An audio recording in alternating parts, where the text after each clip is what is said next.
Buenos dias. Oh, haven't done that in a while. RGT85 here. Hope everyone's having a great day, but we have some video game news to talk about. We, of course, are going to talk about some Sega stuff because I'm a Sega YouTuber, and maybe some Nintendo stuff, but I'm not a Nintendo YouTuber. So if this is your first time on the channel, welcome. Be sure to hit that subscribe button. We're on the road to 500,000 subscribers.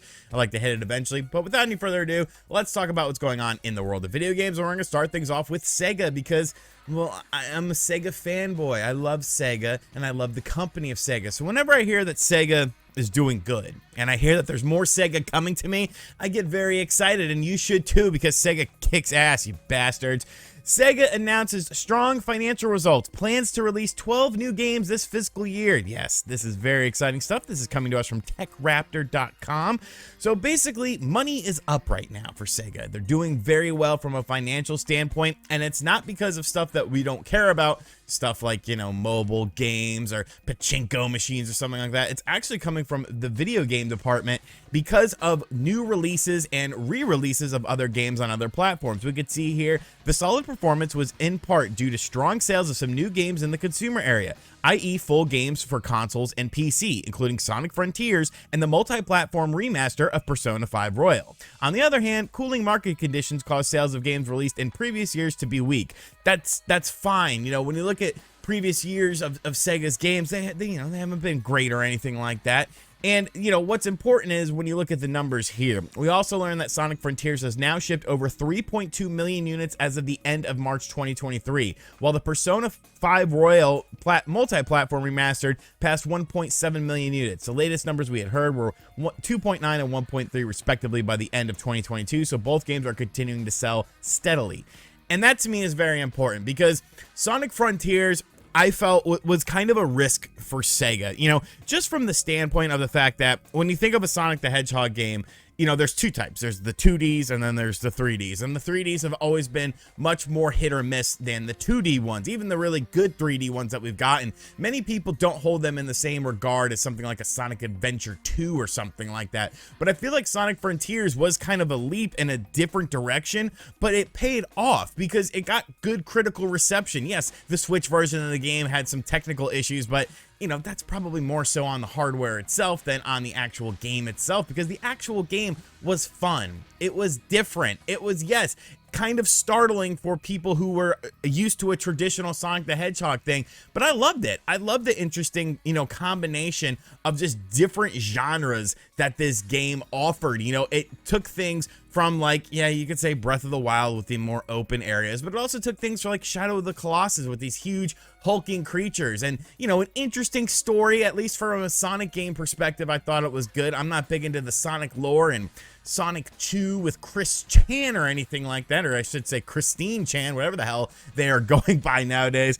But I thought Sonic Frontiers was really fun. I played it on Steam, I played it on Nintendo Switch, and I had a great time with the game, technical issues aside, on the Switch version of the game. So to see that this is paying off for Sega, it's a feel-good story. It's a feel-good situation. I'm not big into the Persona games. I know people absolutely love them, so I'm glad that people are getting to experience them. But here's the real meat and potatoes. For the current fiscal year ending in March 2023, Sega plans the simultaneous launch and multi-platform support for 12 new non-mobile games, which are expected to sell 12 million units. It's worth mentioning that the English version of the announcement includes a typo and reports 1.2 million units. The Japanese version has the correct figure. So some of these games we know about. Sonic Origins Plus, which I don't know if I'm picking that up, Like a Dragon Gaiden, The Man Who Erased His Name, Endless Dungeon, and more. Most are unannounced. Among these, the company expects 5 million units to be remasters and remakes like the aforementioned Sonic Origins Plus, Samba de Amigo, Party Central,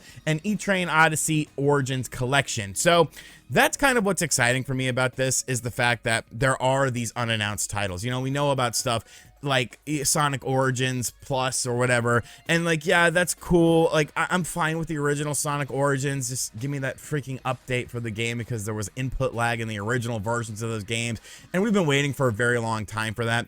But I'm curious to see if they're willing to take a risk on like another franchise, because I think one thing that Sega does very well, especially in comparison to Nintendo, is they price their games pretty strongly, I feel. You know, if something is like a $20 or $30 or $40 game, they'll price it accordingly instead of throwing a $60 price tag on like a 2D Mario like Nintendo does, because I feel like New Super Mario Bros. U Deluxe is not worth $60. If you disagree with me, you're probably a Nintendo fanboy. I'm just kidding. Everyone has their own preferences, but a game like Sonic Plus or Sonic Origins Plus, it's not a $60 game, you know, and it comes in a cool cover and stuff like that.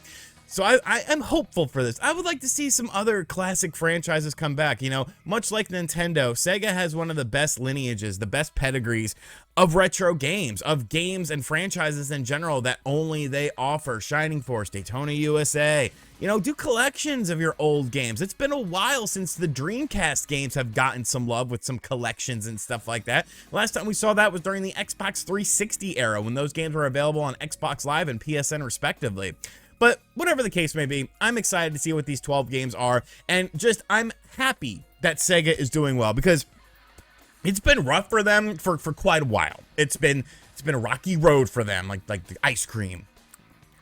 Let me know what you think of this in the comments section down below, though. What Sega games are you hoping to see come out from Sega in the upcoming fiscal year? And how do you think they're going to do as far as a business standpoint is concerned? They're probably not going to do quite as well because you don't have a big marquee title like Sonic Frontiers coming out, but maybe they have something up their sleeve and we just don't know about it yet.